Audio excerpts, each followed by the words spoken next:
got a fantastic journey into the portal for you tonight. I am joined by Mr. Michael Thompson, who is the founder and admin of SasquatchTracker.com, and he is a seasoned cryptozoologist with over 40 years of research in Idaho and Alaska. Hey everybody, and welcome to the Paranormal Portal. I'm your host, Brent Thomas. Thank you so much for joining us today. We've got an epic show ahead, but just remember, if any of you have experiences you'd like to share, I'd love to hear from you. You can either email me at paranormalportalradio@gmail.com or head over to paranormalportal.net. Scroll down and find the button that says Interview Me, and that'll allow you to look at a calendar of possible times and dates and find a date that works for you. Love to hear your stories, so definitely get in touch with me.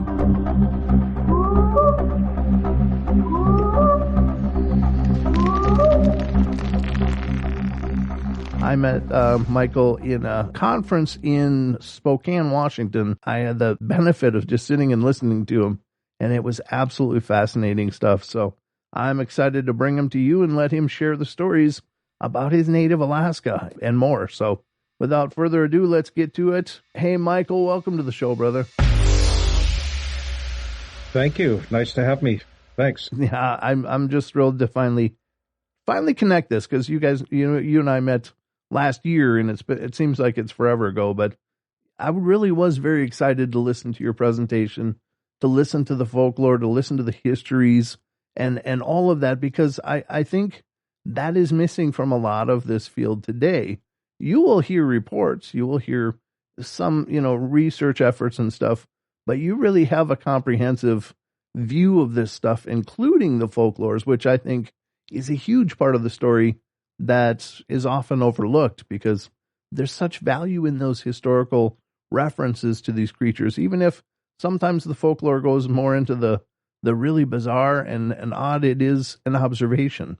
But I think if I could I ask you, where did this journey start for you? Well, I was a little kid at one time, obviously. We all were.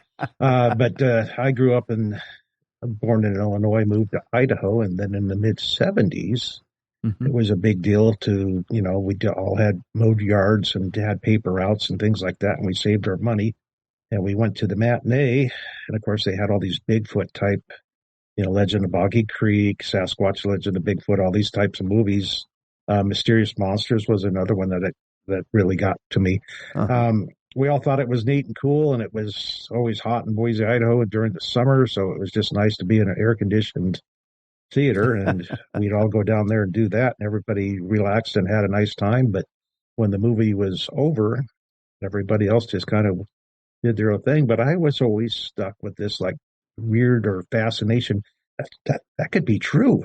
That's a real thing. Those things were, it's, even though it was recreated for movies and stuff, but that had a big influence on me. The big Boy Scouts. My father was into camping heavily, so we camped out all of the time. Almost every weekend we were outside. So I had a lot of exposure to the outside. And then when you combine the camping experience with, the Bigfoot interest and things just kind of take off naturally from there for me. Yeah, I think so many people, their start in at least the cryptids, a lot of them were the Patterson-Gimlin film or the Legend of Boggy Creek. Those are the two huge things that happened around those times that really got people's attention. And you're right, I think it is fascinating. Or I think it's a real epiphany moment. It was for me too as well. Just learning. I always believed they were real, but I always believed that the Bigfoot and stuff was Pacific Northwest. And once I came to the understanding that, look, these things are reported everywhere, that really blew my mind. It was like, oh my God, they can be anywhere. So there's more than one. That's another question. Oh, so you think that he's up here, he meaning like a singular thing? Well, no, there's obviously more than one, because you've got sightings and encounters happening at the same time everywhere, like you're saying. It's not just a Pacific Northwest thing. Right. Yeah. So you just became fascinated in it. And when did you decide that researching this actively was going to be a part of your pursuit in life? I would have been halfway through college, so I'm going to date myself here and say it would have been about 1985 or 86. Okay. Not real happy with my performance at school, things just not going my way. So I thought, well, I'll just go to Canada and try to do this. Because, Renee Hidden was still around at that time and very, very close to where I was. I drove all the way up to the Canadian border and was promptly turned away because I didn't do my homework. Non-immigrant visa, scientific studies where I required a sponsor. I was just kind of this stupid child that showed up and wanted to do this. But I didn't let that stop me. So when I got back to school, I started working more. Well, I'm not going to do this in Canada. How am I going to do this, here in Idaho or here in the U.S.? Sure.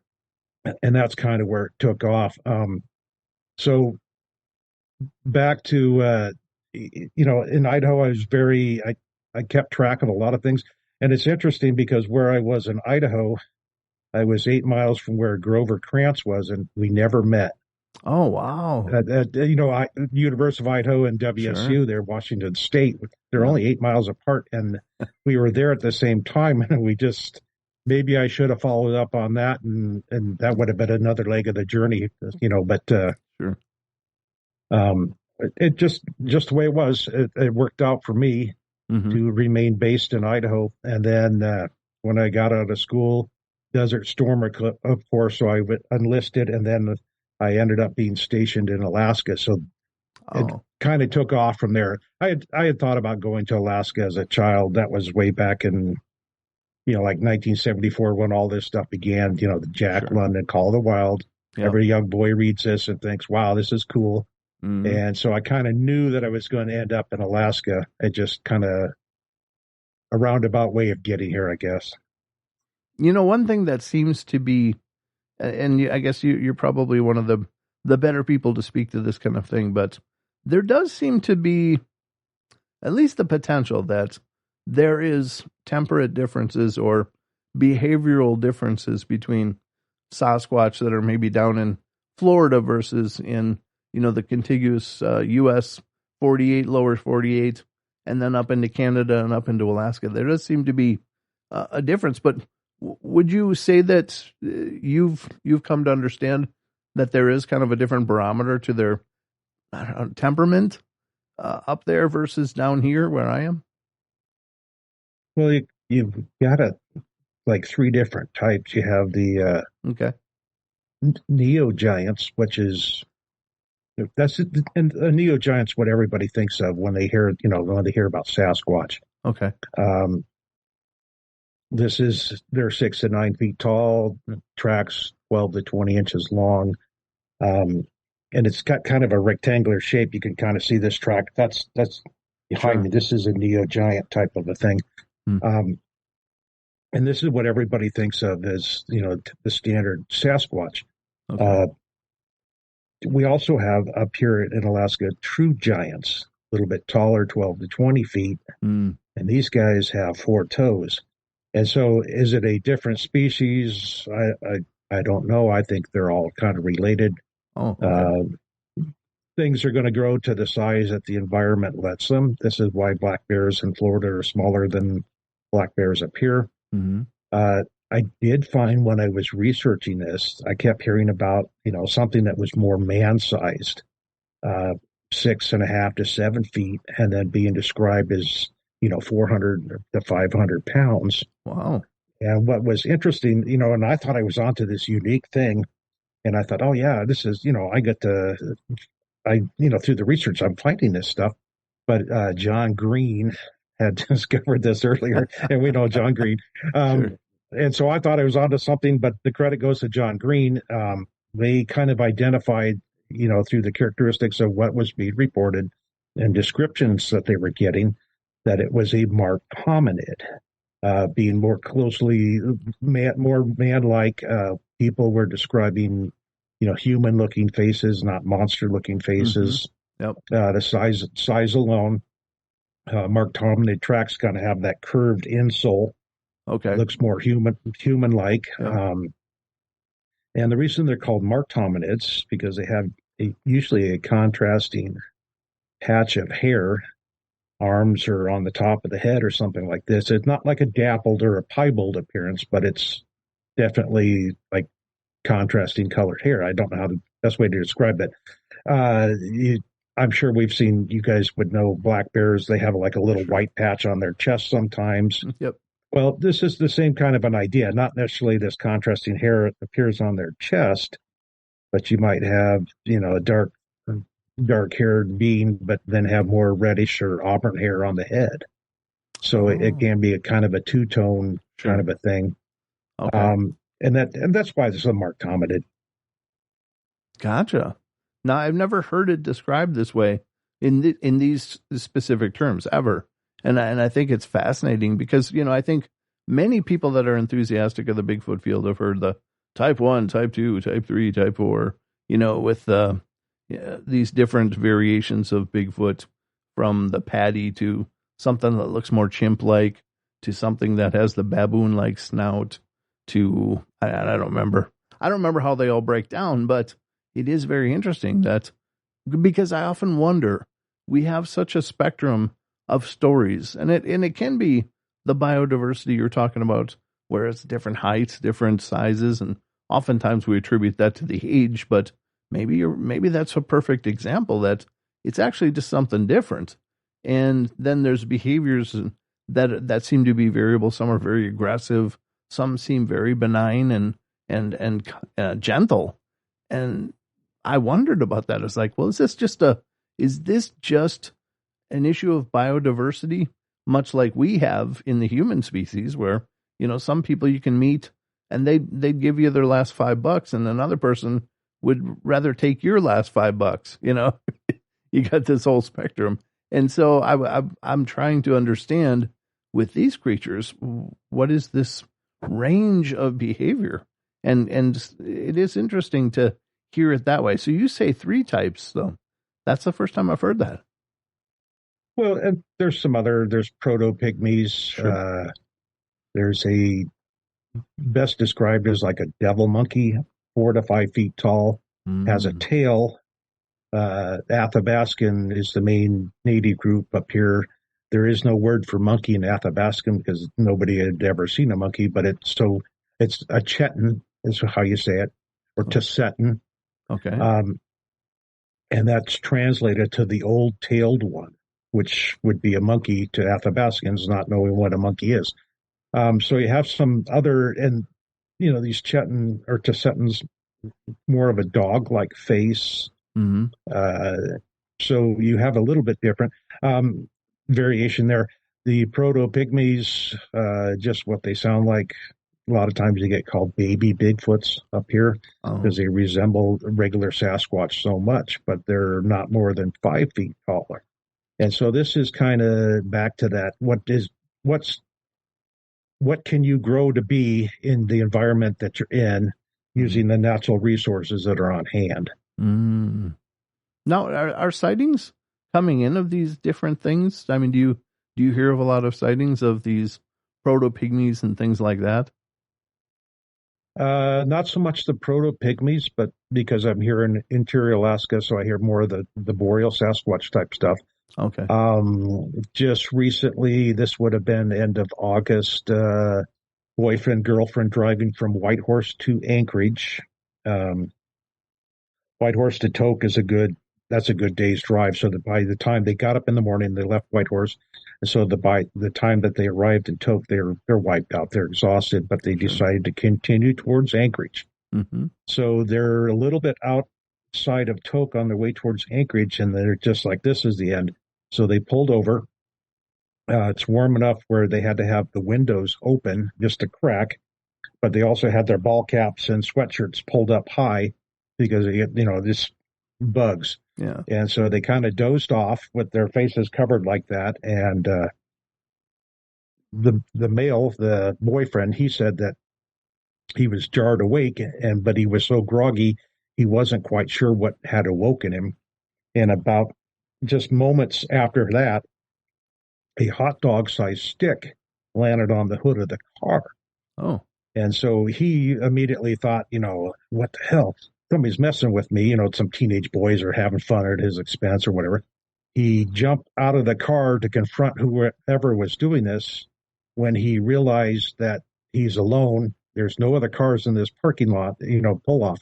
There's nobody around on foot or on bike or anything that would be throwing sticks at him. Mm-hmm. And about this time, another hot dog sized stick struck the passenger side down low, where the windshield wiper is.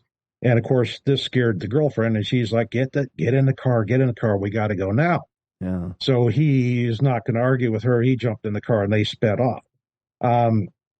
This was a secondhand story, and I was not able to talk to the people this actually happened to.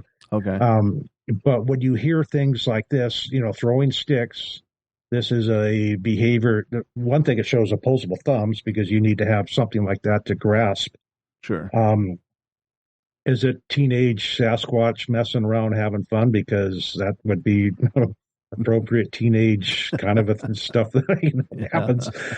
But boys are boys everywhere you go on the planet. But I don't know. I can't say that it's a territorial, but it was more like an attention getter. Right. Territorial, we hear these stories about grasping the trees and rocking the tree back and forth. They're never seen. They're always up on a ridge, and there's usually, so you see this tree that's swaying and there's no other wind. And then, of course, that's accompanied by the screams and the howls and things like this sometimes, where these are just sticks being thrown at a car. They were so frightened, of course, that when they sped off, there was no pictures, because I would have loved, I could easily, recreate a hot dog-sized stick, but I want to see the real thing here. Yeah. They didn't give any type of indicator about the milepost or anything like that. Okay. So I drove from Tok down to Mentasta, which is the next kind of village, and trying to recreate where they were, trying to figure out where they were. And I just couldn't piece it together. Sure. So there's a lot of these things that come in, and I attribute that to boreal Sasquatch because there's so many other reports on the Tok cutoff, and this is from Tok to Glen Allen, the road going to Anchorage. There's so much. It's a very good boreal environment with a lot of food source, a lot of water source, lots of natural materials. So it's a good habitat to find something like this. And there's all these other previous reports that are along the Tok cutoff. So when you kind of do the math, I would say that was a boreal Sasquatch that did that one. Now, I do hear things, like, it was 12 feet tall and this Sasquatch this, and, it was a boreal Sasquatch, and it's like, and that's why I go back to that neogiant. If it's that tall, it's probably just a misidentified neogiants, because these things, they overlap, the regions overlap where they are. Oh, okay. So, when you hear, it was this, you got to kind of, okay, yeah, but there could be 2 or 3 other possibilities too. Sure.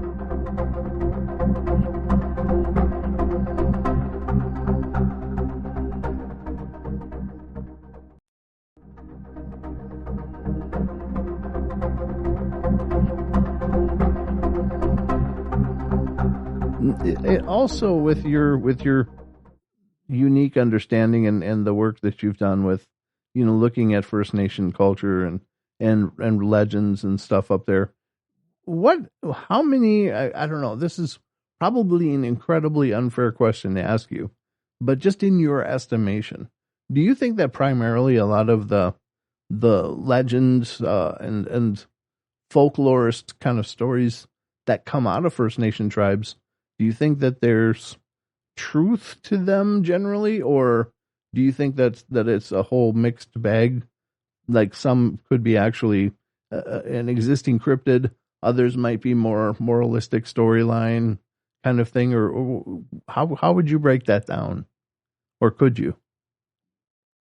I would say that most of the things like that come from tradition, oral tradition, there's an actual basis or something that actually occurred, or something that it's actually based on.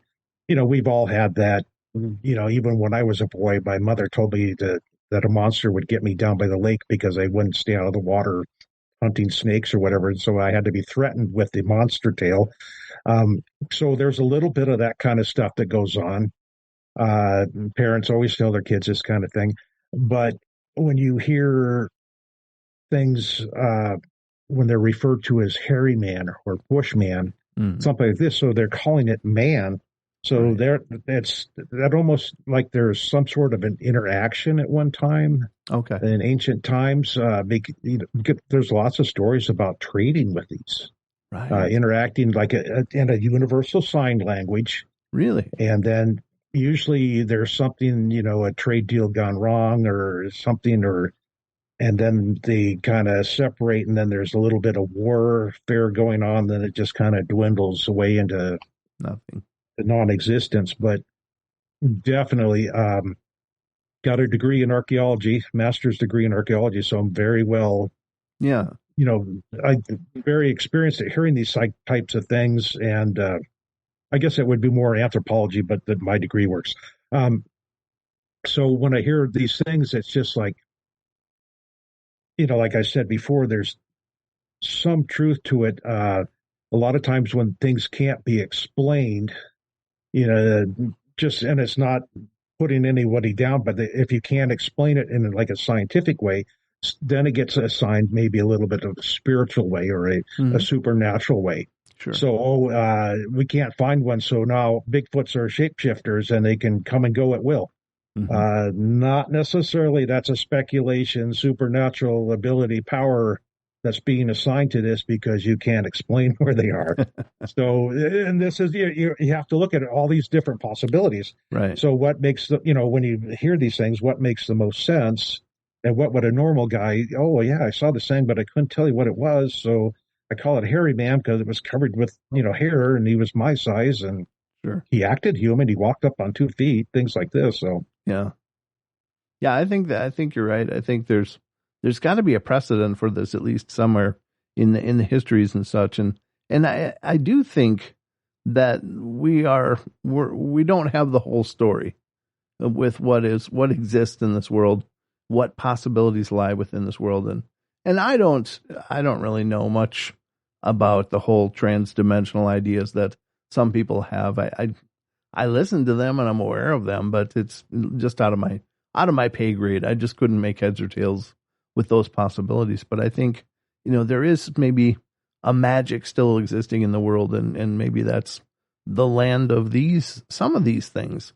But I have heard, it's interesting that you said that about the trade deals, because I think there was a story that I read years ago, and I think it had to do with the Inuit. They had a pretty long established relationship with some mini version of themselves. It was like a smaller proto-pygmy race that looked like the full-size ones.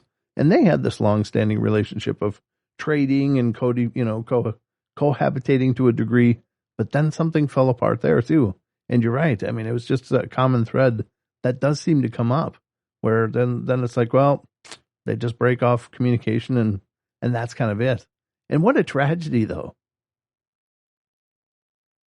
And when we look back in time, there's stories of wild man all over Europe too. Yes. When you look at old coats of arms, it's always the big muscular guy holding the club on somebody's shield, a coat of arms type of thing. So there's a lot of this, recognizing that something is out there, but not being quite able to understand it.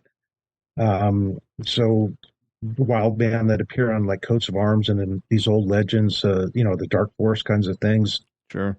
It's the same kind of thing. So then it's like, well, what happened in Europe? Like we're talking about here, what event happened in Europe to make these guys kind of break away from each other? Right. Trade, survival, encroachment on territory. So I always think natural resources. Right. Somebody's out there, somebody's out cutting wood and it's not making somebody else happy. And so you have these little things like that. Right. I think it's so. I think that question. Yeah. Go ahead. I'm sorry. Go ahead. No, I think that's a great question. It's like, what did happen? Because there does seem to be these long-standing multi-generational lineages of cooperation, and then a wall. Oh, But I always think of those things too, Michael, and I think, what could these, if it was possible to have communication with these things, what could they teach us? What could they show us about the earth that we don't currently see? Or, what understandings do they have of the natural world around them? Or what are they aware of that we still don't know about? And, all the things they could show and teach us. And it does seem like such a tragedy that if there was that commonality and that common communication and cooperation, that it would just fall away and be done and just to never be established again. Yeah. And these guys are like masters of the natural world, masters of their environment. So if, they could teach us tons of stuff about survival, interacting with, plant material, different herb medicines, things like that, all kinds of things like this. And that's where that's the tragedy of it, because there is no communication anymore. Yeah, it really is. Now I got to ask you, of all of these catalogs of potential beings, and I don't want to say creatures, because it just, I don't think any of them are just creatures or, the scrub of the earth, but any of these beings, what do you find are the most unique ones that you run across in your research? Unique as an ability or appearance, or both, maybe. Yeah. Well, they're boreal Sasquatch. So when you combine all the activities that they do and all the things that are, can be attributed to that, they do show a higher level of intelligence. Maybe not necessarily on par with you and me, but, it's not like a dog. Right. Something a little bit higher, because there's some, observed tool use and things like this. So maybe the Hollywood caveman level type intelligence. Okay. I feel like there's some kind of a clan or family based activity here, because if you see one Sasquatch, it's because he's letting you see it, because he's the decoy, as the other ones are supposed to be going the other way. Why is he letting you see him? So there's a sentry put in place to protect and guard the ones that are over here. So you have this kind of, when I see things like this, I think of this like organized thought, a higher level here, which you're planning something, you're calculating scenarios and running them in your head. Mm-hmm. And then these things are developing outcome and well, courses of action that take. I don't want to say they're superstars or anything like this, but sure, you can kind of it's just like the wolf pack. Yeah. There's one wolf that constantly chases the other one, while the other ones are kind of waiting to ambush. Yeah. Kind of a thing. So there's, a hierarchy of thought there. Mm-hmm. I also think that unique, kind of going back to the issue before, having a conflict with men or conflict with humans, I think that may have spawned a little bit of more aggressiveness, because there's a lot of, I do get stories of attacks, theft, mayhem, vandalism. Mm-hmm. A lot of the stuff is just a curiosity type thing, and they don't set out to cause a problem, but they end up being curious because they're tearing laundry down off a clothesline out in the yard, thinking it's fun and neat. And, but, obviously the people at the cabin don't think that. Yeah. So, I kind of think that, so you have higher intelligence and maybe a little bit more aggression. Yeah.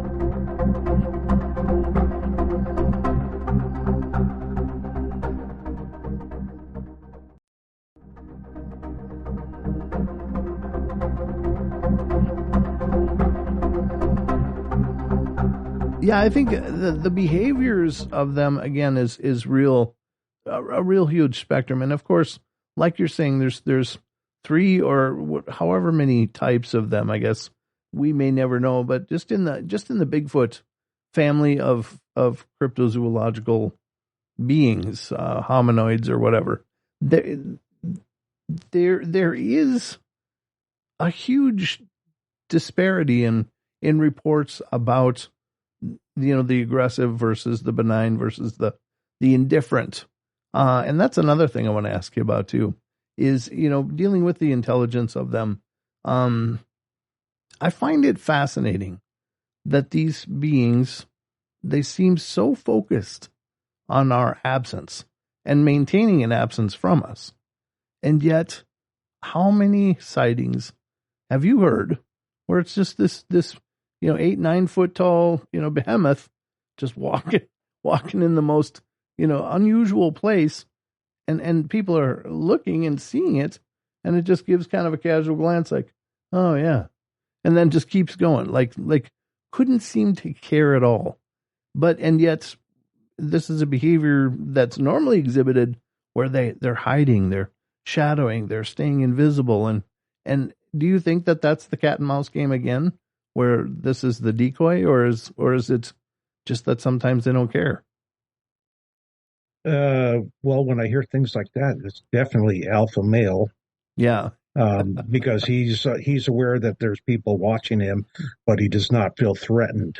Mm. He's like the king of the area there. If he was felt threatened or he was in a sentry type job or something, he would be doing something else. Yeah. So when I hear about encounters like that, they kind of just walking down the trail nonchalantly, that's definitely the big boy that is not concerned or worried.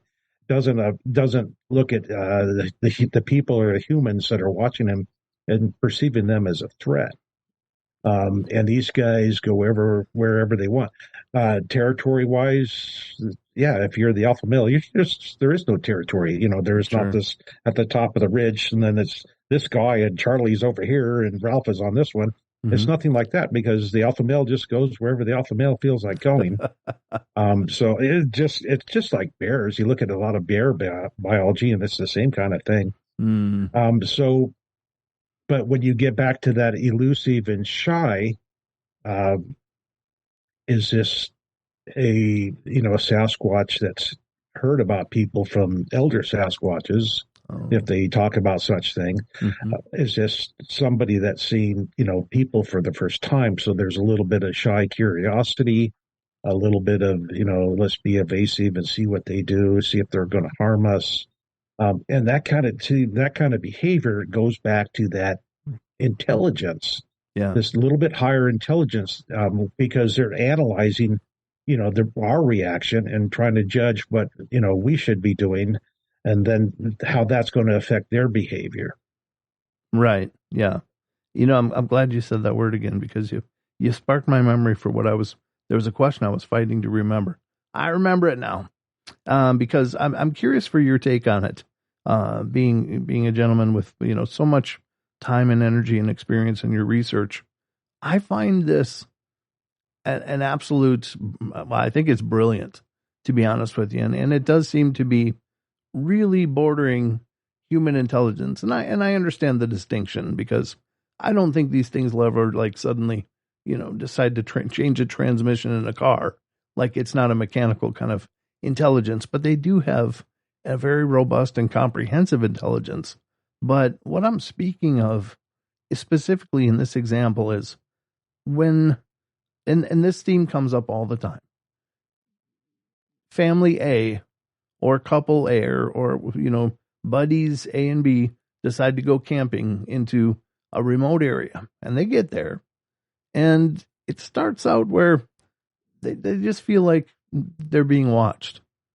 It's beautiful, peaceful, quiet, calm. Can't hear anything, can't see anything, can't smell anything. But they get those weird, creeped out vibes. Like, yeah, I feel like I'm being watched. Then the activity starts, and sometimes it's the maybe a few whoops, a little tree knocks, and little things being thrown. Maybe the camp is visited at night in a really boisterous kind of way, but not over the top. But the real deliberate footsteps, because it's clear that they can walk with absolute silence, where there's no noise, but they don't when they're doing this, and so they walk around, kind of fumble with things, and freak people out. So then you get to night 3, suddenly there's pine cones hitting the tent, small pebbles being thrown, and it's then it just keeps going up and up, and what I'm describing in my mind, is like a psychological warfare. And I find it absolutely fascinating because they obviously don't want the people there for whatever reason. And we can only guess, I suppose, why. Maybe that's a family ground at that time of year where they bring the little ones, or any number of reasons, but they want the people out. And so they'll do things, but it's such a precision, the way that they ramp up their activity, and they ramp up the anxiety to the poor people that happen to just stumble into this area. Like, the people that are staying there never get any rest. It's like constantly keeping them on edge, like with almost a military precision. And I remember thinking through this, after how many stories going, my God, this is brilliant. I mean, this is like the art of war here, That is a real robust intelligence. Would you agree? Totally agree. I don't really call it a psychological warfare. I would say it was more like a bullying. Yeah. Here's the alpha male that's going to bully these campers. Yeah. You need to move out. I'm just going to bug you for a little bit. I'm going to bully you. You need to move out. And then when they don't, okay, it's going to get worse on night two. Yeah. You could say psychological warfare. I didn't mean to say it like shoot your idea down, but that, to me, it would be, I would describe it as being bullied.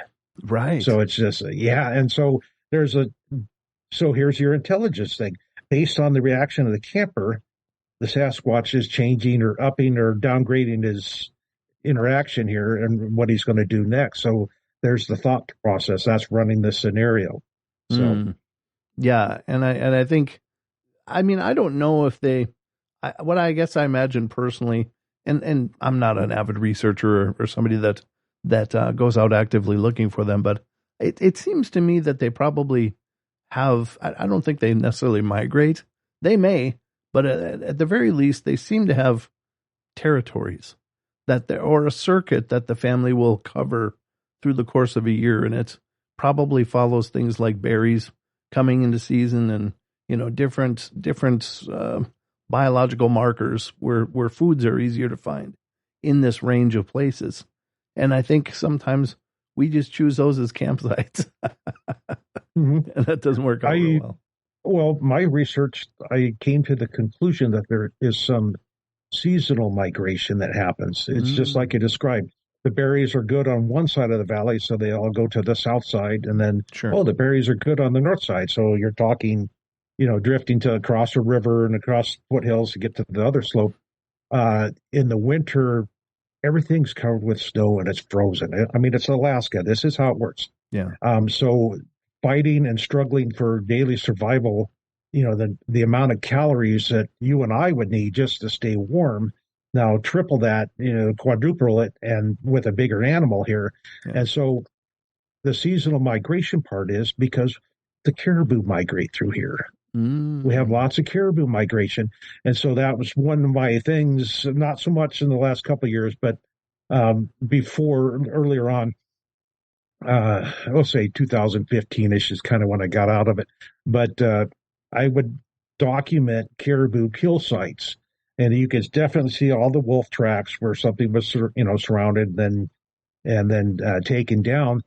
But every once in a while, there would be some kind of unique or weird, there's this bloody mess all over the snow, and you expect to find, a carcass, rib cage, and things like this, but it's missing. So I came to not only Sasquatch apex predator, but apex scavenger. It's letting wolves do the dirty work and then swooping in and just stealing it from them. So yeah, it's a survival mechanism because hunting is a dangerous activity. Right. So you're letting somebody else take the risk for you. It's intelligence because you're saving the calories. You're not expending it like the wolf is. It's a different caloric requirement. Sure. But the caribou migrate to the area, so they, just like a wolf pack, they're going to follow the caribou to a certain extent, and then there's going to kind of, the caribou are off in a different range or something like this, and it's the other group of Sasquatch that do it, take it over. And then these guys kind of collect and go back to what they're doing, normal day-to-day stuff. I think that along the coast of Alaska, especially low tide, high tide, the sea coast, there's a lot of food available And so when things get tough to snow at the higher elevations, you'll see things that come down lower. Sure. So yes, some seasonal migration, not giant, huge, crossing the entire state or continent type migration. That's why I just call it regional migration. Yeah, it does seem to be that they have. I mean, I think they would have to, just as you mentioned, the caloric needs for something that large, and probably a family group of something that large is going to need to move, unless they can find some really sweet, people that are going to put out bins of food and stuff. Do you run into that up there, where they're being habituated, whether intentionally or unintentionally? Lots of stories of moose hunters having things stolen out of the camp after they get the moose down. Lots of stories of unknown vandalism in smokehouses that aren't attributed to bears. Things like this. A lot of people still dry meat, still dehydrate things, of course. So you have a lot of that kind of stuff that goes on. Wow. So, and then I think that just around villages where there's an open pit, kind of a garbage dump, there's a lot of scavenging going around too. That would be, you get what you get, but sure, there's a tremendous amount of like galleries that people just throw away. Yes. What we think is rotten food is, a treasure to somebody else. So, right. Yeah. We just have these, these really sensitive digestion tracts or whatever. But yeah, I think you're right. I think one of the things I think that they've probably gotten exceptionally good is reaping the benefits of not keeping us too far away. Like I'm surprised sometimes where reports come from, and that there'll be, maybe suburban areas, even suburban areas are visited and have these sightings. And it's like, my God, if this is a creature that was absolutely determined to avoid people, that's not where they should be. But they must be going there because it's the low hanging fruit. We're wasteful. We throw things away all the time, sweets and, all these, probably incredible flavors that are going to end up with a bunch of bad teeth Sasquatch out there. But we are a wasteful society, and you're right. I think it would be very easy for at least some of these to subsist somewhat close to us, and maybe that's how the wheel is changing now with Alaska. You had said that the population has been growing up there before we started recording. Have you seen an explosion of like construction and things like that, maybe causing issues with wildlife up there? I think that there's a natural curiosity. So when construction products, especially mining activity, in remote parts of Alaska where mines are being developed, gold mines and things like that, there's a natural curiosity because all these men show up with these machines and begin digging and doing things and road building. Kind of reminiscent of the Jerry Crew all the way back to 1958, the guy grading the road, then finding tracks every morning, kind of a thing. So there's a little bit of curiosity about that attracts all animals, not just the Sasquatch. Everybody's going to come down and check out what's going on. And as a result of that, that's where some of the vandalism stories come from. 55-gallon drum fuel being knocked over and rolled down into a ravine. And it takes 4 guys to get it back up, because it's heavy. It's full of fuel. So there would be no reason for somebody to knock. Even if it was a person trying to vandalize, that's something heavy. They're going to go for the easy target, break windshields on trucks or something like this, Cut hoses. So why are you finding this down there? And it's not a bear doing it. And then I do have some stories in the Tast area of tracks being associated with pallets of things that were moved, flipped over and thrown down. And so, you were talking about 14-inch tracks associated with this. Then, of course, everybody, oh, no, that's a bear because the bear will step, together. So the hind foot lands in the forefoot and it makes it look like that. But then there's no claws. So it's like, well, you guys, okay. So yes, things out of the normal in their environment that are occurring draw attention. Yeah. And I also wonder about just encroachment I mean, is there any show? I don't know. This is Alaska, though. What is it? The least populated state of all of them with the most landmass? There's barely 750,000 people here in the whole state. I mean, yeah, Seattle's bigger than the population of Alaska. Oh, okay. It's just the way it is. And so, I say growing, it's not like this giant population boom thing, but I see people coming up constantly. Right. and don't quote me on this, but I'm just going to spit it out there. It's only like 1/20th of Alaska has been touched. Oh, okay. So it's possible for me to go over the mountain here, and I'll be the first guy in the whole history of the planet who ever stepped there. It's very possible because there's a lot of things are centralized around communities and roads, and so a mile down, a mile off the trail, wilderness. Alaska also has a pretty good, well, I don't know if it's good, but it has the reputation for having, I don't know if they're aggressive, but they're just kind of no nonsense Bigfoot up there. Have you noticed a difference in, between, because you research both Idaho and Alaska, what would you say the biggest difference between those two locations has been in terms of the behavior of the Sasquatch there? Definitely more aggressive in Alaska. Oh, and I don't know. It goes back to multiple things, the resources, the encroachment idea, vandalizing people when they're their equipment and stuff at construction sites as part of a territorial dispute. Basic needs need to be met. So, things like food and water. So if something is being cut off from its food supply, water supply, it either has to move on to the next supply or react or interact some way to gain that back, food and water supply back. So some of these things, I think they're tied to that kind of a behavior. Right.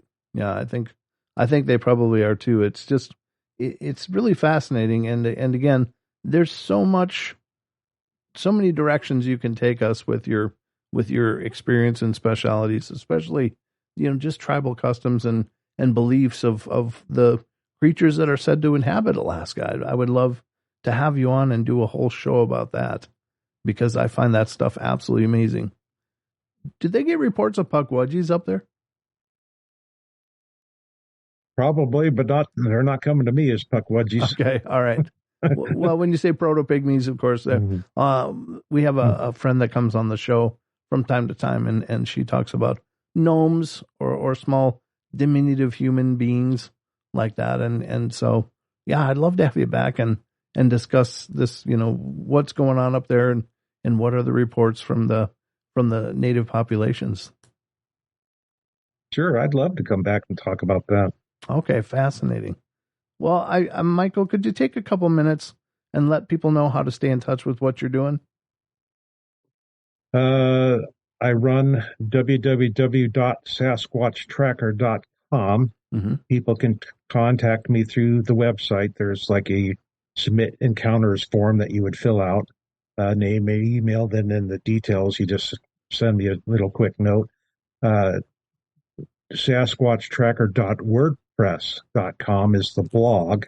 Oh, fantastic. They can always, sign up and be on the blog and then respond. I check the replies often, and people have asked questions, and then I've, done personal emails back and forth. So don't be shy that your question is going to be, broadcast to the world or anything.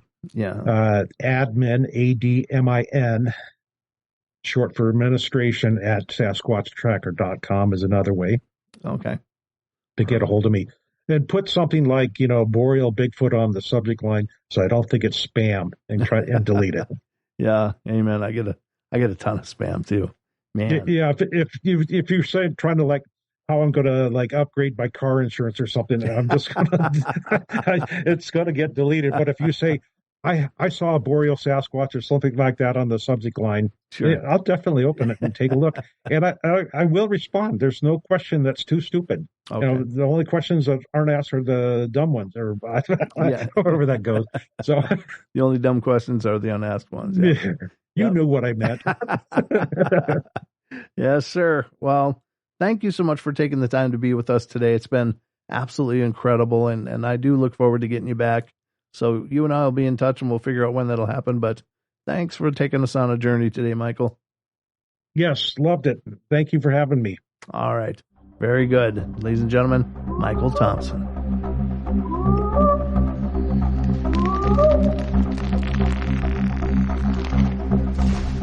All right, everybody, that's going to wrap it up for us today. So hope you guys enjoyed the show, and thank you again so much for all your love and support. Remember, if you want to follow the Paranormal Portal, probably the easiest way is to head over to paranormalportal.net, and that's the homepage for the Paranormal Portal, and you'll find links to all of our different social media and sites and information about the shows, including our YouTube channel, which is youtube.com/paranormal portal, or just look for Paranormal Portal on Google or whatever search engine, and you'll find links to our social media such as Facebook, Instagram, TikTok, and Twitter. So we're kind of all over the place, and we're spreading as well as we can. But anyway, thank you so much for the love and support. Y'all take care, and remember, we love y'all. Be good, be kind, be nice. Take care of each other, help each other out, find the magic in every day, and remember to laugh as much as you can. Until next time.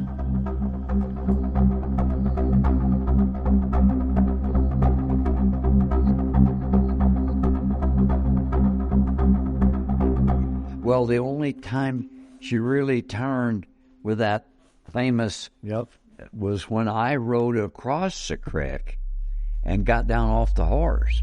She turned to look at me.